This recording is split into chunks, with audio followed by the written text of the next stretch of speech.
എൻ്റെ പേര് പുഷ്പ. ഞാൻ കാസർഗോഡ് ജില്ലയിലെ ബിരിക്കുളത്തു നിന്നാണ് വരുന്നത്. ഞാൻ 2022 ഒക്ടോബർ 4-ാം തീയതിയാണ് ഉടമ്പടി എടുക്കുന്നത്. ഉടമ്പടി എടുക്കാനുണ്ടായ കാരണം എന്ന് പറഞ്ഞു കഴിഞ്ഞാൽ, എനിക്കൊരു ലോണുണ്ടായിരുന്നു. നിങ്ങൾക്കൊക്കെ അറിയാം, കുടുംബശ്രീയുടെ JLG ലോണാണ്. അപ്പോൾ അതൊരു 2 ലക്ഷം രൂപ അടയ്ക്കണമായിരുന്നു. അപ്പോൾ ഞങ്ങൾ എന്തൊക്കെ ചെയ്തിട്ട് നമുക്ക് ആ സമയമാകുമ്പോഴേക്കും പൈസ ആകുന്നില്ല. അപ്പോൾ ഞങ്ങൾക്കൊരു ആകെയുള്ളൊരു പ്രോപ്പർട്ടി എന്ന് പറയുന്നത് ഒരു 10 സെൻറ്റ് സ്ഥലമാണ്. അത് സർക്കാരിൽ നിന്ന് പതിച്ചിട്ട് മിച്ചഭൂമിയാണ്. അപ്പോൾ ഞങ്ങൾ വേറൊരു വഴിയും കാണാത്തതുകൊണ്ട് ഇതുമായിട്ട് ഞങ്ങൾ അവിടെ ഒരു ബാങ്കിൽ ചെന്നു. അപ്പോൾ സാറ് പറഞ്ഞു, പിന്നെ ഇതിന് ലോൺ തരാനുള്ള വകുപ്പൊന്നുമില്ല, പിന്നെ നമുക്കിത് വക്കീലിന് അയച്ച് നോക്കാം കിട്ടുമോ ഇല്ലയോ എന്ന് പറഞ്ഞു. അപ്പം വക്കീലിന് അടുത്ത് ഇത് ഒരാഴ്ച കഴിഞ്ഞപ്പോഴേക്കും റിജക്റ്റായി വന്നു. അപ്പോൾ എനിക്ക് നവംബർ 23 എൻ്റെ ലോൺ അടയ്ക്കേണ്ട ലാസ്റ്റ് ഡേറ്റ്. നിങ്ങൾക്കൊക്കെ അറിയാമല്ലോ, മറ്റൊക്കെ ആണെങ്കിൽ നമുക്ക് ജപ്തിയൊക്കെ വന്നാൽ നമുക്കത് താങ്ങാൻ നമ്മളായിട്ട് സഹിച്ചാൽ മതി. പക്ഷേ ഇതെന്ന് പറയുമ്പോൾ ഒരു 4 ചേച്ചിമാർ കൂടി ഞങ്ങൾ എടുക്കുന്ന ലോണായതുകൊണ്ട് അവരെല്ലാവരും കൂടി എന്നെ തല്ലിക്കൊല്ലും. അപ്പോൾ അതിന് മുമ്പ് എനിക്ക് കുറച്ച് നാൾ മുമ്പ് ഒരു കൃപാസനത്തിലെ പത്രം നമ്മുടെ പള്ളിയിൽ നിന്ന് കിട്ടിയായിരുന്നു. അപ്പോൾ ഞാനത് വായിച്ചിട്ടൊക്കെ ഉണ്ടായിരുന്നു. ഇങ്ങനെ വീട്ടിലുണ്ട്. അപ്പോൾ ഞാൻ ഓർത്ത്, ദൈവമേ, ഇനി ഒരു രക്ഷയില്ല, ഇത് അടയ്ക്കാതിരുന്ന പിന്നെ ഞാനും എൻ്റെ ചേട്ടായി, എനിക്ക് 2 ആൺകുട്ടികളാണ്. ഞങ്ങൾ പിന്നെ ജീവിക്കാൻ ഞങ്ങൾക്കൊരു നിവൃത്തിയില്ല, ഇവരുടെ മുന്നിൽ ജീവിക്കാൻ പറ്റത്തില്ല. അപ്പോൾ ഞാൻ അവിടുന്ന് ചേട്ടായിനും പിള്ളേരെയും കൂട്ടി ഞങ്ങൾ അവിടുന്ന് ഓടി ഇവിടെ അമ്മയുടെ സന്നിധിയിലേക്ക് വന്നു.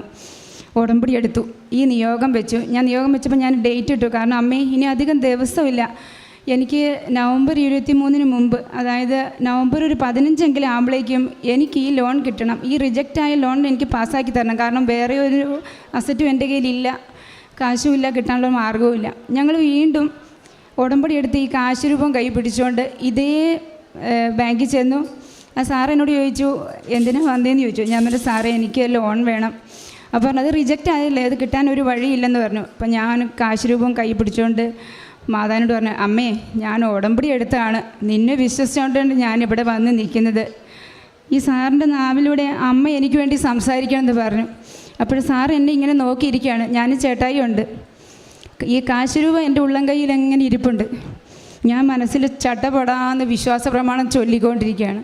അവസാനം സാറ് പറഞ്ഞു, ഒരു കാര്യം ചെയ്യ്, ഈ ആധാരം ഇവിടെ ഇരുന്നോട്ടെ, എന്തായാലും ഇതിന് ആകെ ഒരു 25,000 രൂപയെ തരാൻ പറ്റത്തുള്ളൂ, പക്ഷേ ഞാൻ 2 ലക്ഷം രൂപ നിങ്ങൾക്ക് തരുവാണ്. എന്തായാലും 2-3 ദിവസം കൊണ്ട് കൃത്യം ഞാൻ അമ്മയുടെ അടുത്ത് ഈ ഡേറ്റ് വെച്ച് ഈ 15-ാം തീയതി എനിക്ക് ഈ ലോൺ പാസ്സായി തരികയും പിറ്റേ ദിവസം ഞാൻ ഈ ലോൺ അടയ്ക്കുകയും ചെയ്തു. അതങ്ങനെ കഴിഞ്ഞു. അത് കഴിഞ്ഞ് വീണ്ടും ഞാൻ ഉടമ്പടി കണ്ടിന്യൂസ് ആയിട്ട് ഇവിടെ 90 ദിവസം കൂടെ വരും, പുതുക്കും, അങ്ങനെ അങ്ങ് പോവും. ഞാൻ വീടിനായിട്ടൊരു നിയോഗം വെച്ചിട്ടുണ്ടായിരുന്നു. ഞങ്ങൾക്കൊരു ചെറിയ വീടേ ഉള്ളൂ. അപ്പം ആ വീടിനായിട്ട് ഇങ്ങനെ നിയോഗം വെച്ച് അങ്ങനെ പ്രാർത്ഥിച്ചുകൊണ്ട് വീടിൻ്റെ കാര്യമൊന്നും തീരുമാനമൊന്നും ആയില്ല.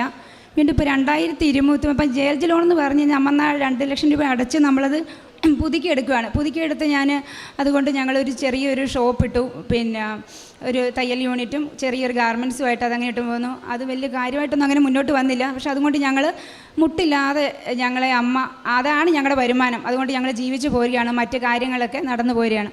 അങ്ങനെ വീണ്ടും 1 വർഷം വന്നു. വീണ്ടും ഈ JLG അടയ്ക്കേണ്ട സമയമായി കഴിഞ്ഞപ്പോഴേക്കും അതിനൊരു കാര്യം വിട്ടുപോയി. ഈ JLG അടച്ച് ഒരു 3 മാസം കഴിഞ്ഞപ്പോഴേക്കും എനിക്ക് പിന്നെ പ്രശ്നമായി, മനസ്സിലൊരു വിഷമായി. അമ്മേ, എനിക്ക് ആകെ ഉള്ളത് ഈ 10 സെൻറ്റ് സ്ഥലമാണ്. എനിക്കാണ് 2 മക്കളും. എനിക്ക് എന്തെങ്കിലും സംഭവിച്ചോ, എൻ്റെ ചേട്ടായിക്ക് സംഭവിച്ചു. ഈ കുഞ്ഞുങ്ങൾക്ക് വേറെ ഒന്നുമില്ല, ഞങ്ങളായിട്ട് വേറെ ഒന്നും സമ്പാദിച്ചിട്ടില്ല, ഞങ്ങളുടെ പപ്പായ്ക്കും മമ്മിക്കൊന്നും സ്വത്തൊന്നും ഇല്ല. അപ്പം എൻ്റെ ഒരു അത്യാഗ്രഹമാണോ എന്തോ, ഞാൻ ഇവിടെ വന്ന് അമ്മയുടെ എടുക്കാൻ 3ാമത്തെ പുതുക്കലിന് വന്നപ്പോൾ അമ്മയുടെ എടുക്കാൻ നിയോഗം വെച്ചു, അമ്മേ, എനിക്ക് എങ്ങനെയെങ്കിലും എൻ്റെ ആധാരം കിട്ടണം, അടച്ചിട്ട് പൈസ കൊടുത്ത് അടച്ചിട്ടെടുക്കാനുള്ള നിവൃത്തിയൊന്നും ഇല്ല എന്ന് ഞാൻ നിയോഗം വെച്ചിട്ട് ഞാൻ വീട്ടിൽ പോയി. പിറ്റേ ദിവസം എനിക്ക് കടയിലിരുന്ന് തയ്ക്കത്തില്ല. ഞാൻ ഇവിടുന്ന് കൊണ്ടുപോയി ഒരു കൃപാസന അമ്മയുടെ ഫോട്ടോ ഉണ്ട്. ഞാൻ തയ്ക്കുന്നിടത്ത് തന്നെ എനിക്ക് ഏത് സമയത്തും അമ്മേനെ കാണണം. അപ്പോൾ അച്ഛൻ്റെ ധ്യാനങ്ങളൊക്കെ ഞാൻ ഈ തയ്യൽ മെഷീനെ തന്നെ മൊബൈൽ വെച്ച് അതിൽ നിന്നാണ് കേട്ടുകൊണ്ടിരിക്കുക.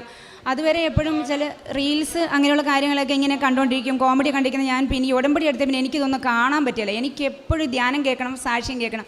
അങ്ങനെ ഇരിക്കുന്ന സമയത്ത് അപ്പോൾ ഈ ഫോൺ എടുത്ത് ഞാനിങ്ങനെ വെച്ച് അച്ഛൻ്റെ ഒരു സാക്ഷ്യം, പഴയ ഒരു സാക്ഷ്യം ഇങ്ങനെ കേട്ടോണ്ടിരിക്കുക.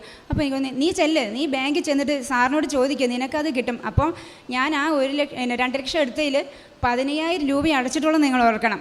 ആ 3 മാസം കൊണ്ട് അത്രയും പൈസ അടവ് വന്നിട്ടുള്ളൂ.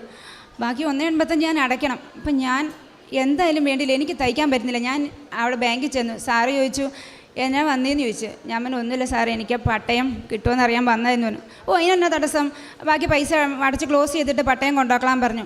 അപ്പം ഞാൻ ഓർത്തു അമ്മേ എന്നെ പറ്റിച്ചു അല്ലേ, എൻ്റെ മാതാവേ നാണം കെട്ടല്ലോ എന്ന് വിചാരിച്ച് ഞാൻ മനസ്സിൽ പിന്നെ ഞാൻ ഇതുപോലെ അപ്പോഴും എൻ്റെ കയ്യിൽ ഉടമ്പടി കാശ് രൂപ ഉള്ളം കയ്യിൽ ഇങ്ങനെ വെച്ചിട്ടുണ്ട്.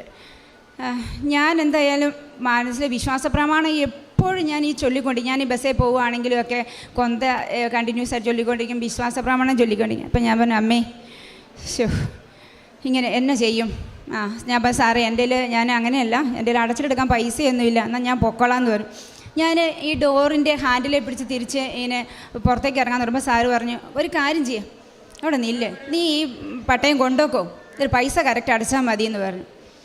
എനിക്കുണ്ടായ ഒരു സന്തോഷമൊന്നും പറയണ്ട. ഞാൻ ഈ പട്ടയം വാങ്ങി കടയിൽ വന്നിട്ട് ചേട്ടായിനെ വിളിച്ചു, ചേട്ടായി പട്ടയം കിട്ടി കേട്ടോ. അപ്പോൾ ചേട്ടൻ ഞാൻ ഈ കാര്യം ഇങ്ങനെ പറഞ്ഞപ്പോൾ ചേട്ടനോട് പറഞ്ഞു നിനക്ക് നാണമില്ലല്ലോ, ശരിക്കും പറഞ്ഞാൽ ഈ 15,000 രൂപ അടച്ചിട്ട് ആരെങ്കിലും തരുമോടി, ബാങ്കിൻ്റെ കാര്യം പ്രത്യേകിച്ചും ഒരു 1000 രൂപ അടയ്ക്കാനുണ്ടെങ്കിൽ പോലും അവരത് തരികയില്ല. ഒന്നാമത് അത് മാതാവിൻ്റെ കൃപയെ കിട്ടിയത്, ആ സാധനം അവിടെ മേടിച്ച് അതിന് പ്രത്യേകിച്ചൊരു വിലയുമില്ല, നിനക്ക് തരുമോ അത് സാറ് എന്ന് ചോദിച്ചു. ഞാൻ ചേട്ടായി എനിക്ക് എന്തായാലും അമ്മ ഇത് പട്ടയം തന്നിട്ടുണ്ട്, ഇതോടെ വെച്ചിട്ടുണ്ടെന്ന്. അപ്പോൾ അതങ്ങനെ കൈ കിട്ടി. അതങ്ങനെ കഴിഞ്ഞ് ഞാൻ പറഞ്ഞില്ല 2023 എനിക്ക് വീണ്ടും ഇതേ ജയിലിൽ അടയ്ക്കേണ്ടി വന്നപ്പോൾ ഞാൻ പറഞ്ഞു അമ്മേ എനിക്കിതുവരെ നിവൃത്തിയൊന്നും ആയില്ല കേട്ടോ, ഞാൻ എന്നാ ചെയ്യും, ഇതുകൊണ്ട് ഇനിയിപ്പോൾ ആ ലോൺ ബാങ്കിൽ ചെല്ലാൻ പറ്റത്തില്ല. ഞാൻ അതുമായിട്ട് നേരെ കേരള ബാങ്കിൽ പോയി. അപ്പോൾ അപ്പോഴേക്കും ഞാൻ നിയോഗത്തിൽ വെച്ചിട്ടുണ്ടായിരുന്നു മാതാവേ ഞാൻ ഈ ഇതും കൊണ്ട് ഞാൻ പോവുകയാണ്, എനിക്ക് അവിടുന്ന് റിജക്റ്റ് ആയിരിക്കുന്നു. അപ്പോൾ ഇത് പോകാനിരുന്നുണ്ട് 2 ദിവസം കഴിഞ്ഞ് ഇപ്പം വീട്ടിൽ പേപ്പർ വരുന്നുണ്ട്, മനോരമ പേപ്പർ വരുത്തും.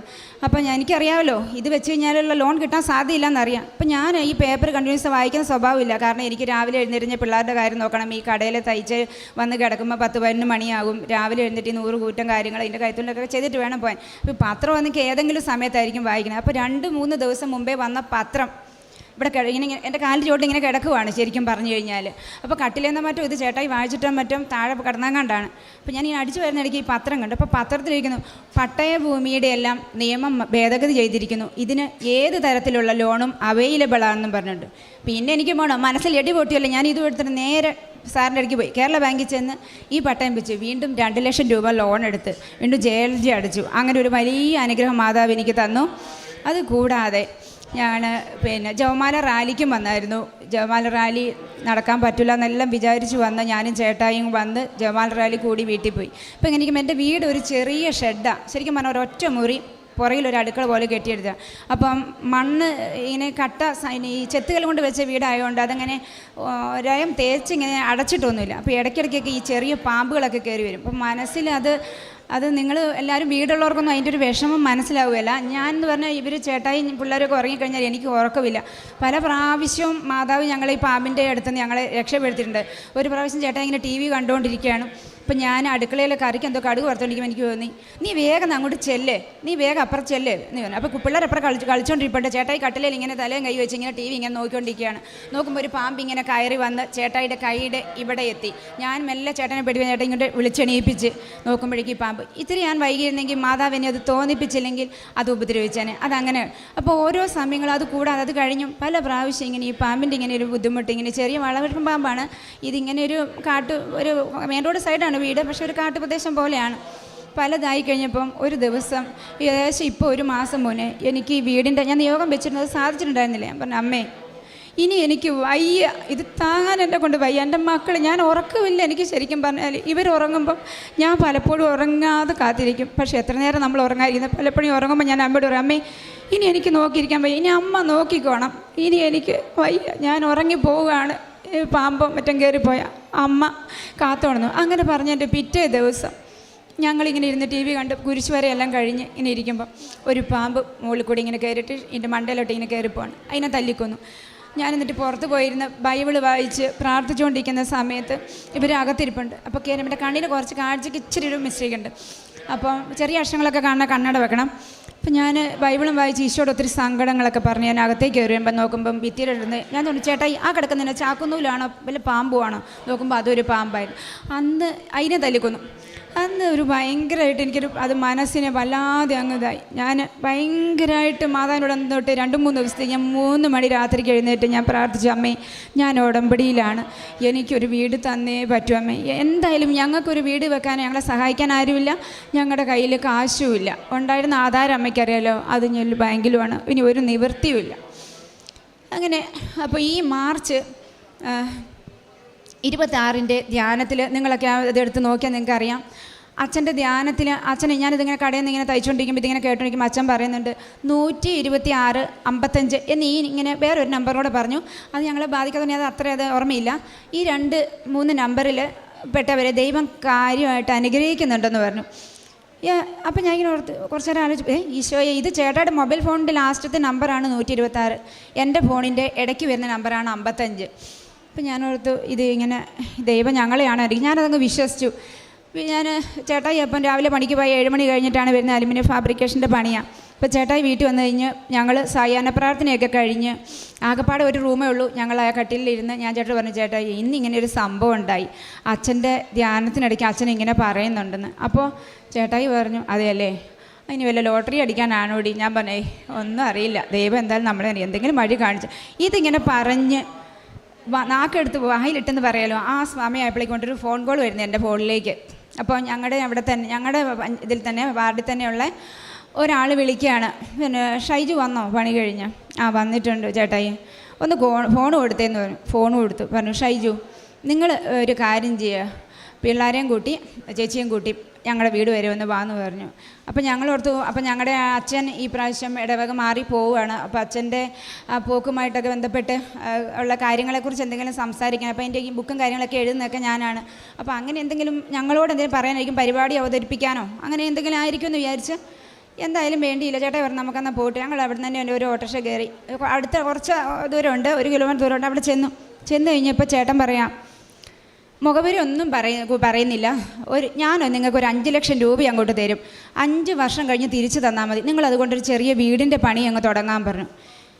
സത്യം പറഞ്ഞു, ഇത് കേട്ടത് സത്യമാണോ ഇല്ല സ്വപ്നം കാണുന്നതാണോ എന്നൊന്നും ഞങ്ങൾക്ക് തിരിഞ്ഞില്ല. കാരണം ഇന്നത്തെ കാലത്ത് നിങ്ങൾക്ക് അറിയാലോ, ഒരാളൊരു 50 രൂപ കടന്നു തന്നു കഴിഞ്ഞാലത് പിറ്റേ ദിവസത്തേക്ക് ഞാൻ തിരിച്ചു ചോദിക്കും, വല്ല കുത്തിന് പിടിച്ച് നമ്മളെ ചീത്ത പറയും. അങ്ങനെയുള്ളവരാണല്ലോ മനുഷ്യരെ ഏകദേശം.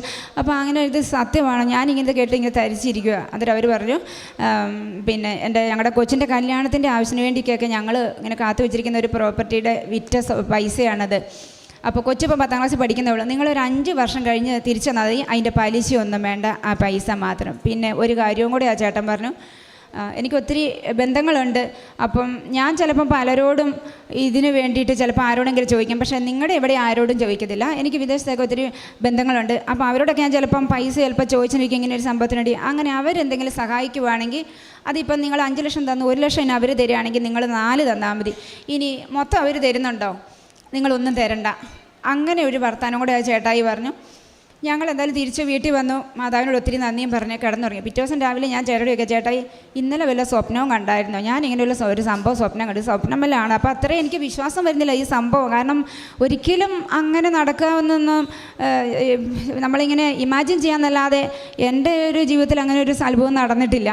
മാതാവ് ഈ ലോണിൻ്റെ കാര്യങ്ങൾ ചെയ്തതെന്നല്ലാതെ. അപ്പോൾ അങ്ങനെ ഒരു വലിയ കൃപയും തന്നു. അപ്പോൾ ആ ചേട്ടൻ പറഞ്ഞു, പെട്ടെന്ന് ഈ മഴയ്ക്ക് മുമ്പ് തന്നെ നിങ്ങൾ ആ വീട് പണി തുടങ്ങി അതിൻ്റെ വാർപ്പ് കഴിഞ്ഞിടണം എന്ന് പറഞ്ഞു. അപ്പോൾ ഞങ്ങൾ പെട്ടെന്ന് തന്നെ ഇതിൻ്റെ പിറ്റേ ദിവസം തന്നെ ചേട്ടൻ ഞങ്ങൾക്ക് അത് ഓരോ ഘട്ടമായിട്ടാണ് പൈസ തരുന്നത്. കുറച്ച് പൈസ തന്നു, ഞങ്ങളിവിടെ പണി തുടങ്ങിയപ്പോൾ ഞാൻ അമ്മയോട് പറഞ്ഞു, അമ്മേ എന്തായാലും എൻ്റെ ഈ വീടിൻ്റെ പണിക്ക് വേണ്ടിയിട്ട് എന്തായാലും അമ്മ തന്ന വീടാണ്, അതിന് ആദ്യം തൊട്ടേ വരുന്ന ആൾ തന്നെ എനിക്കൊരു അടയാളം തരണം, അത് മാതാവുമായിട്ട് ബന്ധപ്പെട്ട ആളായിരിക്കണം. അപ്പം നമ്മളൊരു വീടിൻ്റെ പണി തുടങ്ങുമ്പോൾ നമ്മൾ ആദ്യം എന്താ ചെയ്യുക, കുറ്റിയിടും. അപ്പം കുറ്റിയിടാൻ വന്ന ആശാരി ഹിന്ദുവാണ്. ആ ചേട്ടൻ ഇവിടെ കൃപാസനത്തിൽ എപ്പോഴും വന്ന് ഉടമ്പടി പുതുക്കിക്കൊണ്ടിരുന്ന ഒരു മനുഷ്യനാണ്. ആ ചേട്ടൻ വന്നു കഴിഞ്ഞപ്പോൾ ഞങ്ങളോട് പറയാം, ഞാൻ ഉടമ്പടി എടുക്കുന്ന ആളാട്ടോ കൃപാസനത്തിൽ, ഞാനൊന്ന് വിശ്വാസ പ്രമാണം ചൊല്ലിക്കോട്ടെ എന്ന്.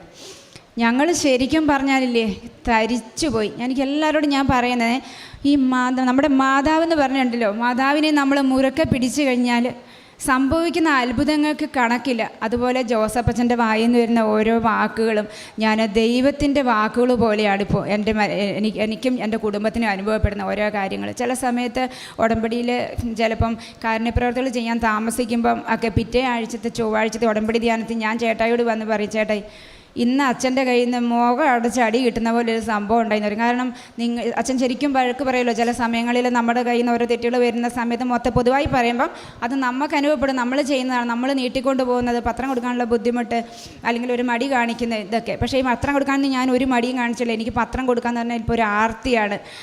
ഇപ്പോൾ എൻ്റെ കയ്യിൽ പത്രം ഇപ്പം കുറച്ച് ദിവസം താമസിച്ചു ഞങ്ങൾ വരാനായിട്ട്.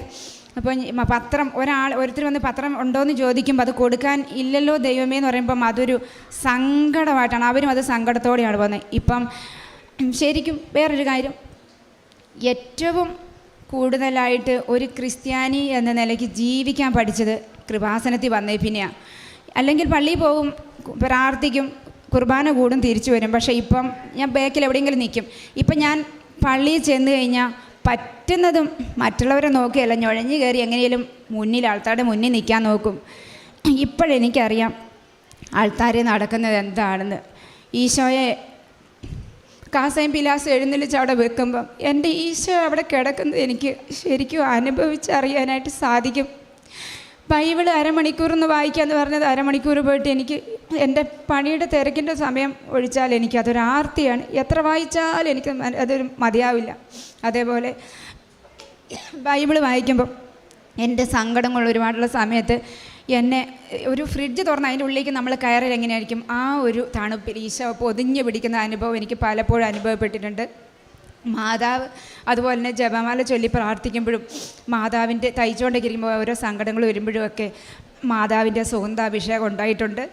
പിന്നെ പ്രേക്ഷിത പ്രവർത്തനം എന്ന് പറഞ്ഞാൽ ഞാൻ പത്രം കൊടുക്കും. പിന്നെ യൂട്യൂബിൽ നമ്മുടെ ചാനൽ വരുന്ന എല്ലാ സാക്ഷ്യങ്ങളും ഒന്നുപോലും വിടാതെ എല്ലാം ഞാൻ എൻ്റെ കൂട്ടുകാരൻ്റെ ഫോണിൽ ഒന്നാമത് തയ്യലും കൂടി ആണ്ട് ഒരുപാട് കോൺടാക്ട്സ് ഉണ്ട്, 300 കോൺടാക്റ്റ് ഉണ്ട്. അവർക്ക് എല്ലാം എന്ന് പറഞ്ഞാൽ ഇട്ട് കൊടുക്കും. വരുന്ന കൂട്ടുകാർ തയ്ക്കാൻ വരുന്നവർ എല്ലാവരോടും എല്ലാ കാര്യങ്ങളും പറയും. അവരോട് അമ്മയെക്കുറിച്ച് കൂടുതൽ എല്ലാ കാര്യങ്ങളും പറഞ്ഞറിയിക്കും. ഒത്തിരി പേര് വരാനായിട്ട് ഇവിടെ ഇരിക്കുന്നുണ്ട്. അങ്ങനെ പിന്നെ കാരുണ്യപ്രവൃത്തികളായിട്ട് നമ്മൾ സാധാരണക്കാരാണ്, പക്ഷേ എന്തെങ്കിലും ഒരു 10,000-2,000 രൂപ ഒഴിഞ്ഞ് കിട്ടുന്നതാകുമ്പോൾ അന്തരം ഞങ്ങൾ ഓടും. അവിടെ അടുത്തൊരു നിങ്ങൾക്ക് അവിടെ നിന്ന് വന്നവരൊക്കെ ഉണ്ടെങ്കിൽ അറിയാം, കള്ളാറെന്ന് പറഞ്ഞൊരു ആശ്രമമുണ്ട്, ആശ്രമത്തിൽ പോകും, അവർക്ക് വേണ്ടുന്നതൊക്കെ വാങ്ങിക്കൊടുക്കും. പിന്നെ എനിക്കൊരു കൊച്ചു ഗാർമെൻറ്റ്സാണ്, അതിൽ വലിയ കച്ചവടമൊന്നുമില്ല. ഞാനത് അമ്മയോട് പറഞ്ഞിട്ടുണ്ട്, അമ്മേ എനിക്ക് എന്തെങ്കിലും ഒരു വഴി കാണിച്ചു തരാം. 2-ാം നാട് മണ്ടയിലാണ്. അപ്പം അവിടെ തുണിയുണ്ട് അത്യാവശ്യം. ഞാൻ എല്ലാവർക്കും പിന്നെ തുണികൾ കൊടുക്കും, മറ്റ് ഇല്ലാത്തവർക്ക് കൊടുക്കും. മുകളിൽ 2-ാളുടെ മണ്ടയിൽ നിൽക്കാൻ താഴെ കൂടെ പോകുന്ന പാവങ്ങളൊക്കെ ചിലപ്പോൾ എനിക്ക് കാണാൻ സാധിക്കും. അത് മാതാവ് എൻ്റെ മുന്നിൽ കൊണ്ട് തരുന്നതാണെന്ന് വിചാരിക്കും. ഞാൻ ഓടിച്ചെന്ന് എൻ്റെ മക്കൾ, എനിക്ക് ഇവിടെ കടയിൽ ആരെങ്കിലും ഉണ്ടെങ്കിൽ പിള്ളേരുടെ കൊടുത്തു വിടും, അല്ലെങ്കിൽ ഞാൻ ഓടിച്ചെന്നത് കൊടുക്കും, അവർക്ക് വേണ്ടുന്നത് കൊടുക്കും. ഒന്നുപോലെ ബസ്സിൽ പോവുകയാണെങ്കിൽ ഇപ്പോൾ അവരമ്മമാർ ബസ്സിൽ കയറാൻ പാടാണെങ്കിൽ ഞാൻ ഇരിക്കുന്നവിടെ നിന്ന് എഴുന്നേറ്റ് ചെന്ന് അവരെ ഞാൻ പിടിച്ച് കയ്യെ പിടിച്ച് മറ്റുള്ളവർ ആരും അനങ്ങുന്ന ഞാൻ കാണാറില്ല. അപ്പോൾ ഞാൻ വിചാരിക്കും അവരൊക്കെ എന്നെ ഇങ്ങനെ എന്തോ ഒരു ഇവർക്ക് എന്നെ വേറെ പണിയൊന്നുമില്ല. പക്ഷേ ഇപ്പോൾ എനിക്കറിയാം ഞാനതൊക്കെ കൃപാസനത്തിൽ വന്നിട്ട് പഠിച്ച കാര്യമാണ്. എങ്ങനെയാണ് ഈശോയെ സ്നേഹിക്കാൻ കിട്ടുന്ന ഒരു ചാൻസും ഇപ്പം ഞാൻ വെറുതെ കളയത്തില്ല. എവിടെ ഈശോനെ സ്നേഹിക്കാൻ പറ്റുന്നോ, എവിടെ ഈശോ എനിക്കറിയാം. ഇപ്പം പറയുന്ന അച്ഛൻ പറഞ്ഞിട്ടല്ലോ, പിന്നെ പാവങ്ങളെ ഒരാൾക്ക് കൊടുക്കുന്നതാണ് എനിക്ക് ചെയ്യുന്ന പോലെ ഈശോ പറയാറില്ലേ, അതേപോലെ ഞാൻ അതെല്ലാം ചെയ്യാറുണ്ട്.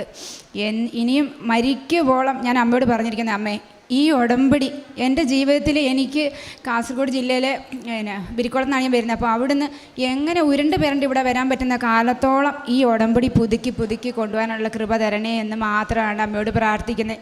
അമ്മയുടെ സംരക്ഷണത്തിന് കീഴിലായിരിക്കാനും ഞങ്ങളുടെ എല്ലാ കാര്യങ്ങൾക്ക് വേണ്ടി നിങ്ങളും പ്രാർത്ഥിക്കണമെന്ന് ഞാൻ നിങ്ങളോടും അപേക്ഷിക്കുകയാണ്. നിങ്ങൾ ആരും സങ്കടപ്പെടേണ്ട. എന്ത് നിയോഗങ്ങൾ കൊണ്ടാണോ നിങ്ങളിവിടെ വരുന്നത്, അതിനെന്തെങ്കിലും തടസ്സം ഉണ്ടെങ്കിൽ അത് നേരത്തെ കൊച്ചു പറഞ്ഞതുപോലെ തന്നെ നമ്മുടെ എന്തെങ്കിലും ചെയ്യാനുള്ളൊരു താമസം കൊണ്ടാണ്. അത് നിങ്ങളത് ഒന്ന് സമാധാനിക്കുമ്പോൾ എവിടെയാണ് എനിക്ക് തെറ്റ് പറ്റിയിട്ടുള്ളതെന്ന് നോക്കിയാൽ മതി. അപ്പോൾ 2 ആഴ്ച കൂടി കുമ്പിടുമ്പോൾ കുമ്പസായിരിക്കും. ഇതുപോലെ പറ്റുന്ന പോലെ എല്ലാ കാരുണ്യപ്രവൃത്തികളും ചെയ്യും. ഈശോയ്ക്കും എൻ്റെ ഈശോ അപ്പച്ചയ്ക്കും മാതാവിനും 1000 നന്ദി പറഞ്ഞുകൊണ്ട് അവസാനിപ്പിക്കുക. പരിശുദ്ധ അമ്മയുടെ മധ്യസ്ഥതയിൽ പ്രത്യേകിച്ച് ഒരു വീട് ലഭിച്ചതിൻ്റെ സാക്ഷ്യമാണ്. നിങ്ങൾ വളരെ ശ്രദ്ധിച്ച് പ്രാർത്ഥനയോടെ സാക്ഷ്യം കേൾക്കുന്നവർക്ക് വളരെ വ്യക്തമായിട്ട് മനസ്സിലായി. ഇവിടെ സാക്ഷ്യങ്ങൾ പരിശോധിക്കുമ്പം നമ്മളെപ്പോഴും ഇത് മാതാവ് ചെയ്തതായിരിക്കാം, അല്ല ഉടമ്പടി ചെയ്തതുകൊണ്ടായിരിക്കാം ലഭിച്ചത് എന്നുള്ളൊരു വേഗമായിട്ട് ഒരാൾ സാക്ഷ്യം പറയുന്നത് നമ്മളത് ഇവിടെ പറയിപ്പിക്കത്തില്ല. കാരണം ഒരു ബോധ്യപ്പെടുന്നത് വരെ സാക്ഷ്യങ്ങൾ അവർക്ക് അനുഭവം ഉണ്ടാകാൻ വേണ്ടി വരും. പക്ഷേ പറയപ്പെടുന്ന സാക്ഷ്യങ്ങളിലെല്ലാം നിങ്ങൾ ശ്രദ്ധിച്ചാൽ മതി. സാക്ഷ്യങ്ങളെല്ലാം നമ്മൾ വിശ്വസിച്ചാലും ഇല്ലാതെ 2-ാമത്തെ കാര്യമാണ്. കർത്താവ് പറയുന്നത് കേൾക്കാൻ ചെവിയുള്ളവൻ കേൾക്കട്ടെ എന്ന് കർത്താവ് ചില ഉപമകൾക്ക് ശേഷം പറയാറുണ്ട്. വിശ്വാസമുള്ളവർക്ക് ആവശ്യത്തിന് അനുഭവങ്ങൾ നൽകുവാനായിട്ടുള്ള വലിയ വലിയ സാക്ഷ്യങ്ങൾ നമുക്ക് ലഭ്യം. അപ്പോൾ ഈ ഒരു സാക്ഷ്യം തന്നെ പ്രാർത്ഥിച്ച് വിലയിരുത്തുമ്പോൾ നമുക്ക് സ്വാഭാവികമായിട്ടും തോന്നാനായിട്ടുള്ള കുറേ കാര്യങ്ങളുണ്ട്. അതായത് ഇത് മാതാവ് ഉടമ്പടി എടുത്തില്ലെങ്കിലും ചിലപ്പോൾ അത് കിട്ടേണ്ടതായിരുന്നല്ലോ, ഇവിടെ വന്നതൊരു കോയിൻസിഡൻസ് മാത്രമായിക്കൂടെ എന്നൊക്കെ ചിന്തിക്കുന്നിടത്ത് വളരെ വ്യക്തമായിട്ട് കുറേ അനുഭവങ്ങളിലൂടെയാണ്. അത് വളരെ ചെറിയ അനുഭവങ്ങളാണെങ്കിൽ പറയുന്നത്. ഒന്നാമത്തേത്, ഉടമ്പടി ആരാധനയിലൂടെ ബഹുമാനപ്പെട്ട അച്ഛനിലൂടെ ഒരു നമ്പർ ലഭിക്കുന്നു. അതിപ്പോൾ ഒരുപാട് സാക്ഷ്യങ്ങളിലുള്ളതാണ്. നമ്മളെ സംബന്ധിച്ചുള്ള ഡേറ്റ്, സമയം, നമ്പർ, പ്രാർത്ഥിക്കുമ്പോൾ നമ്പർ തെളിഞ്ഞു വരിക എന്നൊക്കെ പറയുന്നത് ഉടമ്പടി എടുത്തവരങ്ങനെ കാണുന്നത് സ്വാഭാവികമായിട്ടാണ് നമ്മൾ കാണുന്നത്. കാരണം ഒരുപാട് സാക്ഷ്യങ്ങൾ അങ്ങനെ ഉണ്ട്. കാരണം ഈ സമയമാണല്ലോ ഒരു ജീവിതത്തിൻ്റെ ഫസ്റ്റ് ഡയമെൻഷൻ എന്ന് പറയുന്നത് ടൈമാണ്. ലൈഫ് ഫിസിക്കൽ ടു ടൈം എന്നാണ്.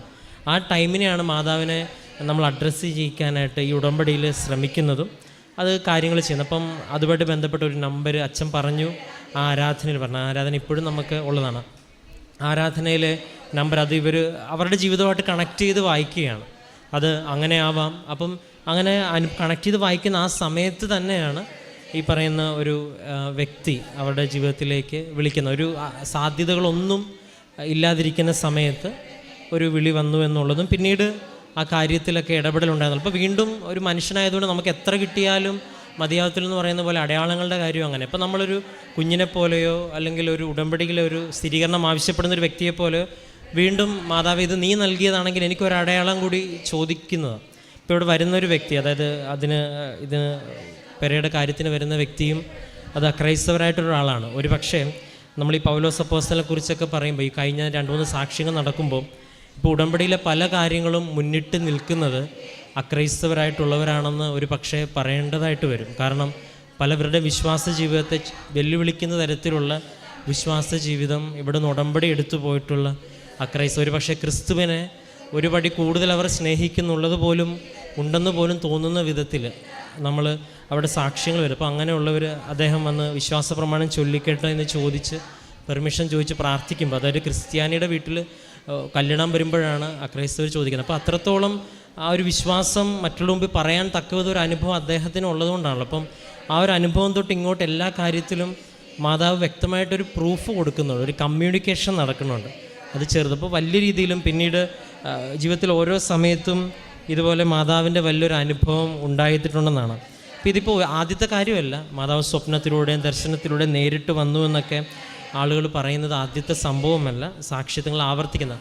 ഏറ്റവും അവസാനം ആണ് ഏറ്റവും പ്രധാനപ്പെട്ടത്. കാരണം ഉടമ്പടി എടുത്തിട്ട് ഞങ്ങൾക്കൊരു ജീവിതത്തിലൊരു ക്രമീകരണം അത് വ്യക്തമായിട്ട് പറഞ്ഞു. ഒരു കുടുംബം വീടുണ്ടാവുക, അറിയാം. പ്രത്യേകിച്ച് നമുക്ക് നമ്മൾ രണലിയുടെയും യുവസിംഹത്തിൻ്റെ മേൽ നീ ചവിട്ടി നടക്കും എന്നൊക്കെ 91 സങ്കീർത്തനത്തിലും കർത്താവ് പറയുന്നുണ്ട്. കർത്താവ് ദാവീദിൻ്റെ സങ്കീർത്തനത്തിൽ പറയുന്നുണ്ട്. അത് കർത്താവ് അയക്കപ്പെടുമ്പോൾ പറയുന്നത് നിങ്ങൾ സർപ്പങ്ങളെ കയ്യിലെടുക്കും എന്നൊക്കെയാണ്. ഈ ഒരു സംരക്ഷണത്തിൻ്റെ ഒരു സാക്ഷ്യവും കൂടിയാണ്. അപ്പോൾ ഇതെല്ലാം ഇങ്ങനെ കണക്ട് ചെയ്തിട്ടാണ് നമ്മൾ വായിക്കുന്നത്. ഒപ്പം തങ്ങളെക്കാൾ പറ്റുന്ന രീതിയിൽ ഉടമ്പടി ജീവിക്കാനായിട്ടുള്ള ശ്രമം രണ്ടുപേരും, അതായത് ജീവിത പങ്കാളിയും ചെയ്യുന്നുണ്ട്, രോഗികളെ സന്ദർശിക്കാനും. അപ്പോൾ ഇതിന് വ്യക്തമായിട്ടൊരു ഇറങ്ങിത്തിരിവുണ്ട്. ഇവിടെ വന്ന് പ്രാർത്ഥിച്ചുകൊണ്ട് മാത്രം ഒന്നും നടക്കുമെന്നുള്ള കാര്യം നമ്മളിവിടെ പഠിപ്പിക്കുന്നുമില്ല, അങ്ങനെ ഒരു ബോധ്യം തരാനായിട്ട് ആഗ്രഹിക്കുന്നുമില്ല. അതുകൊണ്ട് ഒരുപക്ഷെ അവർ പറയാൻ മറന്നുപോയാൽ നമ്മൾ അവരെ കൊണ്ട് പറയിപ്പിക്കും. കാരണം ഉടമ്പടി എടുക്കുന്ന ഒരാൾ പോലും വീട്ടിൽ കഥകടച്ചിരുന്ന് പ്രാർത്ഥിക്കുന്ന ഒരു പ്രാർത്ഥനാ ശൈലി അല്ല ഇതെന്ന് നമ്മൾ ആവർത്തിച്ച് ബോധ്യപ്പെടുത്താൻ വേണ്ടി തന്നെയാണ് അത് അവരെ കൊണ്ട് പറയിപ്പിക്കുന്നതും അത് ഒരു പ്രചോദനമാക്കുവാനായിട്ട് നമ്മൾ ശ്രമിക്കുന്നത്. കാരണം നമ്മളെ സംബന്ധിച്ചിടത്തോളം കർത്താവാണ് നമ്മുടെ ഏറ്റവും വലിയ മാതൃക. കർത്താവ് രാവിലെ തൊട്ട് വൈകുന്നേരം വരെയും അടയാളങ്ങളും അത്ഭുതങ്ങളും ചെയ്ത് ജനങ്ങളുടെ ആവശ്യത്തിന് ഇറങ്ങി തിരിച്ചതിന് ശേഷം ഏകാന്തതയിൽ പോയി പ്രാർത്ഥിച്ചെന്നുള്ളതാണ്. അപ്പോസ്തലന്മാർ ചെയ്തു അതാ. അവർ കഥകടച്ചിരുന്ന അപ്പോസ്തലന്മാരെ പുറത്ത് ചാടിച്ചെന്നുള്ളതാണ് അപ്പോസ്തല പ്രവർത്തനങ്ങൾ ആദ്യം തൊട്ട് വായിക്കുന്നത്. അപ്പോൾ ഈ പുറത്തിറങ്ങി ആളുകളെ കണ്ട് മനസ്സിലാക്കി ചെയ്യുന്നൊരു ആധ്യാത്മികതയാണ് ക്രിസ്തീയ ആധ്യാത്മികത, അല്ലാതെ സ്വാർത്ഥതയുടെ ഒരു ആധ്യാത്മികതയല്ല എന്ന് ഉടമ്പടി എടുത്തവർ ബോധ്യപ്പെടുന്നുണ്ട്. അതുകൊണ്ടാണ് ഇദ്ദേഹം സാക്ഷ്യം പറഞ്ഞത്. യഥാർത്ഥ ക്രിസ്ത്യാനി എന്തായിരിക്കണമെന്ന് ഉടമ്പടി പഠിപ്പിച്ചെന്ന് ഉദ്ദേശിച്ചത് ഇതാണ്. ക്രിസ്തുവിൻ്റെ ആത്മാവിനെ ബൈബിളിൻ്റെ പശ്ചാത്തലത്തിൽ ഉടമ്പടി വ്യക്തമായിട്ട് ഒരാളെ സമയബന്ധമായിട്ട് ചെയ്യാനായിട്ട് പ്രചോദിപ്പിക്കുന്നുണ്ട്. അപ്പം അങ്ങനെ ഒരാൾ ഇറങ്ങിത്തിരിക്കുമ്പോൾ ദൈവത്തിൻ്റെ ഉത്തരവാദിത്തമാണ്. മർക്കോസിൻ്റെ 16:20 പറയുന്നത് പോലെ നിങ്ങൾ രോഗികളുടെ മേൽ കൈവച്ച് പ്രാർത്ഥിക്കുമ്പോൾ സൗഖ്യം വരുമെന്ന് പറയുന്ന പോലെ എത്ര പേരാണ് അത് സാക്ഷ്യപ്പെടുത്തുന്നത്.